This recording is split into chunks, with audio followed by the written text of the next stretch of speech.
Shalom, kembali lagi di channel Kelaku Sukacita. Hari ini saya hendak membagikan firman Tuhan yang terambil di dalam kitab Roma pasal 12 ayat 1 sampai ayatnya yang ke-2. Namun sebelum kita membaca, mendengar, dan merenungkan firman, mari kita berdoa. Bapa di sorga, di hari ini kami hendak membaca, mendengar, dan merenungkan firman-Mu melalui channel Kelaku Sukacita. Tuntunlah kami dengan kuasa Roh Kudus, agar kami dapat memahami, mengerti kebenaran firman, dan daripadanya kami dilengkapi untuk dapat menjalani kehidupan, kerja, dan karya kami setiap hari. Dalam nama Tuhan Yesus Kristus, firman yang hidup, kami berdoa. Amin. Pembacaan kita dari Roma pasal 12 ayat 1 sampai ayatnya yang kedua, dengan perikop pembacaan persembahan yang benar. Karena itu saudara-saudara, demi kemurahan Allah aku menasihatkan kamu, supaya kamu mempersembahkan tubuhmu sebagai persembahan yang hidup, yang kudus, dan yang berkenan kepada Allah. Itu adalah ibadahmu yang sejati. Janganlah kamu menjadi serupa dengan dunia ini, tetapi berubahlah oleh pembaharuan budimu, sehingga kamu dapat membedakan manakah kehendak Allah, apa yang baik, yang berkenan kepada Allah, dan yang sempurna. Demikian firman Tuhan. Dikatakan berbahagia adalah kita semua yang sudah membaca, mendengar, merenungkan, dan melakukan firman Tuhan di dalam kehidupan setiap hari. Saudara-saudara yang kekasih, ada beberapa hal yang harus kita lakukan agar jangan menjadi serupa dengan dunia ini.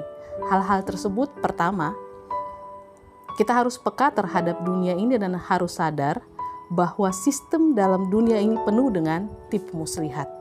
Kisah Para Rasul pasal 2 ayat 40 mengatakan, dan dengan banyak perkataan lain lagi ia memberi suatu kesaksian yang sungguh-sungguh, dan ia mengecam dan menasihatkan mereka, katanya, berilah dirimu diselamatkan dari angkatan yang jahat ini. Dalam kehidupan kita manusia, si jahat selalu melihat celah untuk menggagalkan rencana Allah yang mulia dalam diri kita. Oleh sebab itu, jangan sampai kita mau disesatkan dengan rupa-rupa arus penyesatan melalui kompromi atas pekerjaan iblis. Apa saja sistem dunia yang penuh dengan tipu muslihat iblis di zaman sekarang ini? Pertama, KKN, korupsi, kolusi, nepotisme. Artinya, orang senang mencuri, orang senang melakukan ketidakadilan di dalam kehidupan mereka, orang senang untuk mengikuti hal-hal yang membawa semangat atau sukacita, tetapi sesungguhnya itu berujung pada kebinasaan dalam kehidupan, dan juga hal-hal yang berkaitan dengan tipu muslihat iblis di zaman sekarang ini dalam kehidupan keluarga, seperti perceraian. Keluarga Kristen banyak tidak didasari dalam Tuhan, sehingga akhirnya ada banyak hal yang menyebabkan timbul perceraian. Mereka melupakan segala sesuatu yang sudah menjadi komitmen awal ketika mereka membangun sebuah rumah tangga untuk berjalan dengan Kristus. Ada Will, wanita idaman lain, ada Phil, pria idaman lain yang kemudian mengambil perhatian setiap pasangan dalam rumah tangga, dan hal itu menyebabkan berujung pada sebuah keputusan perceraian. Itu adalah sistem-sistem dunia yang penuh dengan tipu muslihat iblis di zaman sekarang ini yang harus kita hindari.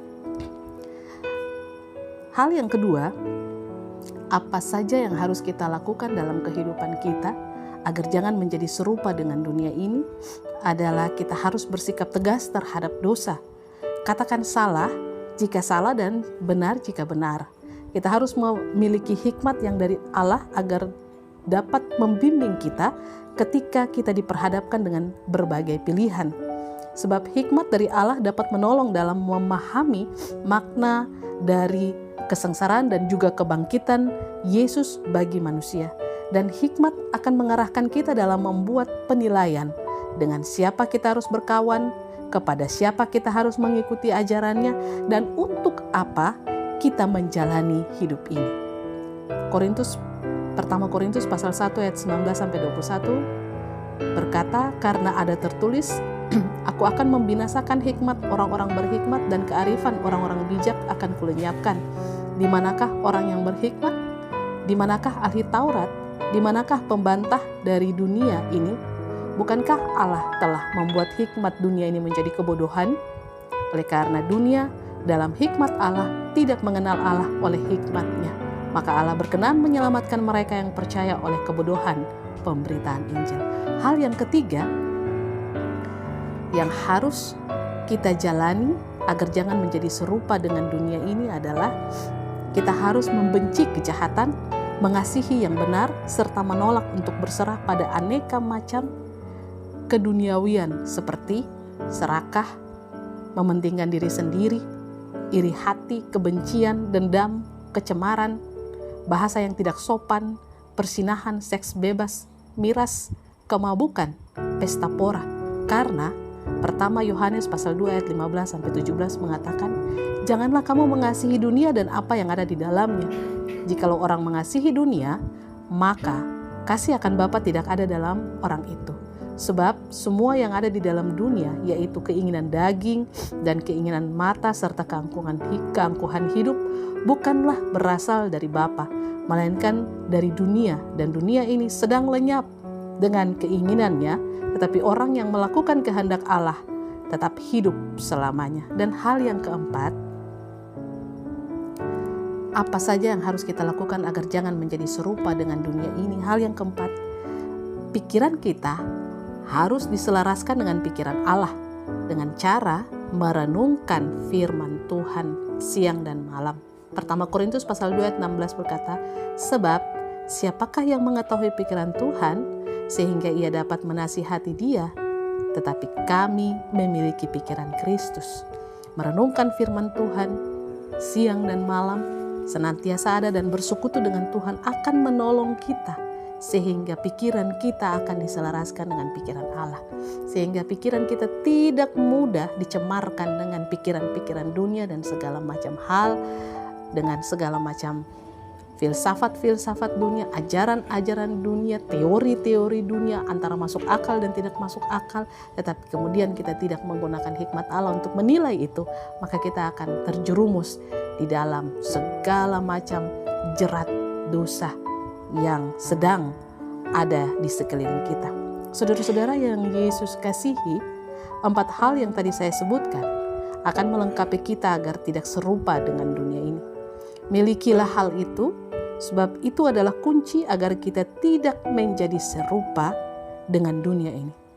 Karena itu mintalah pertolongan Tuhan, senantiasa mengandalkan Tuhan, sebab Tuhan sajalah yang akan menolong kita, Tuhan sajalah yang akan memampukan kita untuk menjadi alatnya yang kecil di dalam dunia yang besar ini.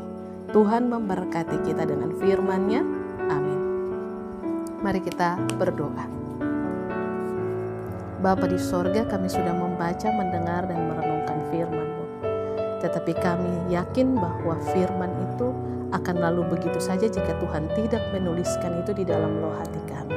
Karena itu, ya Tuhan, Engkau senantiasa memberikan firman Tuhan yang telah kami baca, dengar, dan renungkan tadi, supaya itu benar-benar terpatri dan tertulis dalam loh hati kami, supaya firman Tuhan menjadi suluh dan terang di jalan kehidupan kami ketika kami berjumpa dengan berbagai persoalan, masalah, tantangan, ketika kami berjumpa dengan pilihan-pilihan dalam kehidupan kami senantiasa hidup ataupun berjalan menurut kehendak Tuhan dan tidak menjadi serupa dengan dunia ini. Terima kasih Tuhan, berkatilah semua orang yang terhubung dengan channel Kelapo Sukacita di mana saja mereka berada.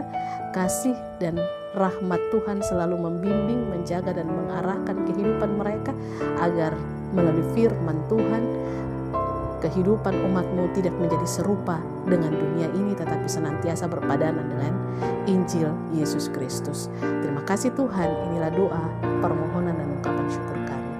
Amin. Shalom, Tuhan memberkati.